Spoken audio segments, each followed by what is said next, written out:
There comes a quiet moment in adulthood when you begin to suspect that your life may never be extraordinary, not tragic, not unsuccessful, just ordinary.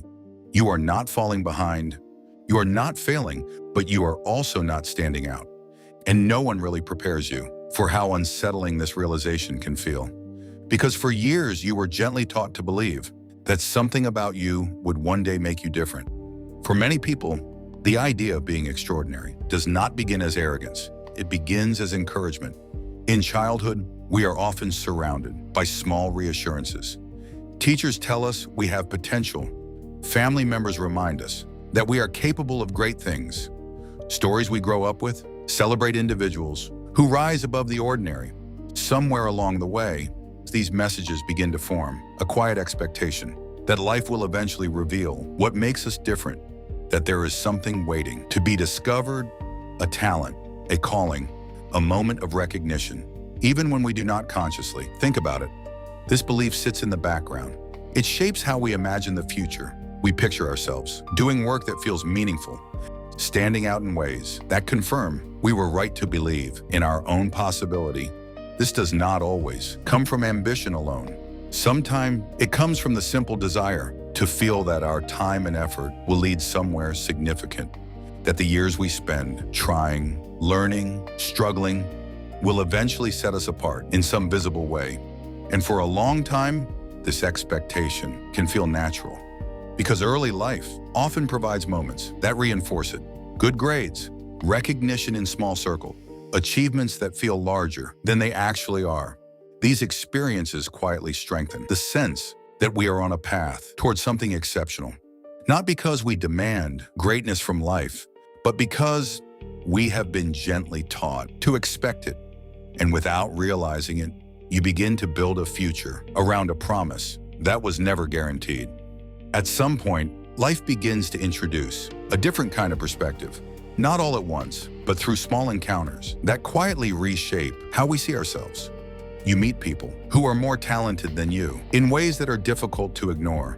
Someone who learns faster, someone who speaks more confidently, someone whose work seems to attract attention. At first, these moments feel like motivation. They push you to try harder, to improve, to prove that you are capable of keeping up.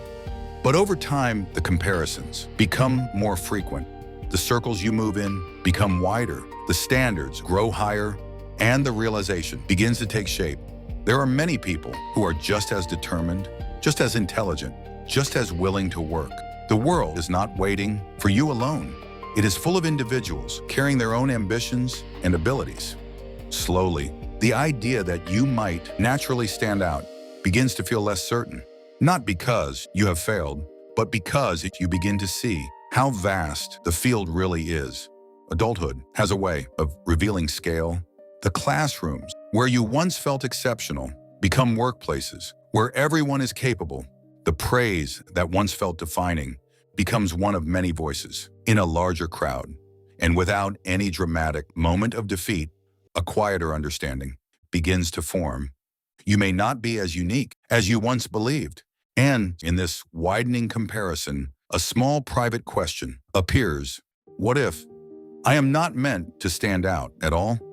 Realizing that you may not be extraordinary does not usually arrive as a single painful moment.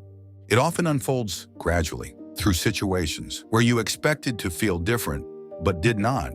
You put in effort and receive results that are respectable, but not remarkable. You achieve milestones that once seemed important, only to discover that many others have reached them too. You begin to notice how easily attention shifts, how quickly recognition moves from one person to the next. For a while then, this can create a quiet sense of disappointment, not because your life is going badly, but because it is not unfolding in the distinctive way you once imagined. There is a subtle loss here, the loss of the belief that something about you would inevitably stand out, the loss of the comforting idea that persistence alone would guarantee a special outcome. And with that loss can come a period of restlessness. You wonder if you chose the wrong path, if you started too late, if you should have tried harder when you had the chance. You compare your progress with people around you, and feel a slight tightening inside. Not envy, more like the realization that the distance between effort and recognition is not always predictable. This stage can feel confusing because nothing is visibly broken. Your life continues. You work, you grow, you move forward. But somewhere beneath the surface, an old expectation is slowly dissolving. At some point, something subtle begins to change, not in the world around you, but in the way you relate to your own expectations. You begin to notice how much energy was once spent trying to stand out, trying to prove that your efforts were meaningful, trying to measure your progress against visible markers of success, trying to confirm in small ways that you were moving towards something exceptional. For a long time, this striving can feel necessary, but it can also be exhausting because the need to be extraordinary quietly turns life into a performance. Every decision feels like it must lead somewhere significant. Every achievement feels like it must justify itself. And every setback feels heavier than it needs to be. Then, almost without warning, a different perspective becomes possible. You realize that being average does not mean being invisible. It does not mean your experiences are less real. It does not mean that your efforts are wasted.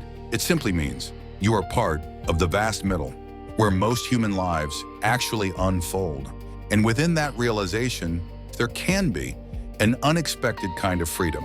Freedom from constant comparison. Freedom from the pressure to turn every interest into an advantage. Freedom to choose paths because they feel meaningful, not because they look impressive.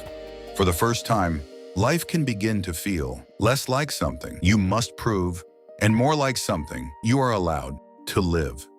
Letting go of the need to be exceptional does not mean giving up on excellence.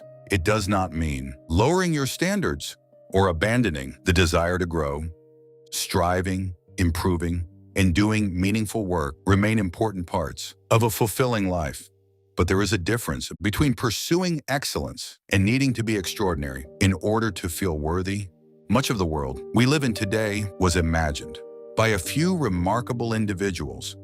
Ideas that reshaped industries, discoveries that changed the course of history.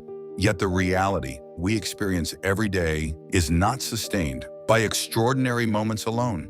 It is built, maintained, and carried forward by ordinary effort, by people who wake up and go to work, even when motivation is low, by those who keep commitments that will never be publicly recognized, by individuals who continue showing up, not because they are celebrated, but because life depends on quiet consistency.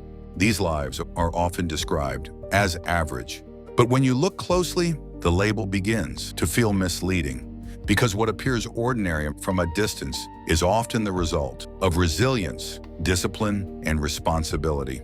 Perhaps the idea of being average is less a measure of value and more a story, a way of ranking human lives according to visibility rather than substance. When that story loosens its hold, a different understanding becomes possible. You can still strive, still improve, still pursue goals that matter to you, but you no longer need your life to stand out in order to feel that it counts. And in that realization, there is a strange kind of freedom. Not the freedom of giving up, but the freedom of living fully, even without being remarkable.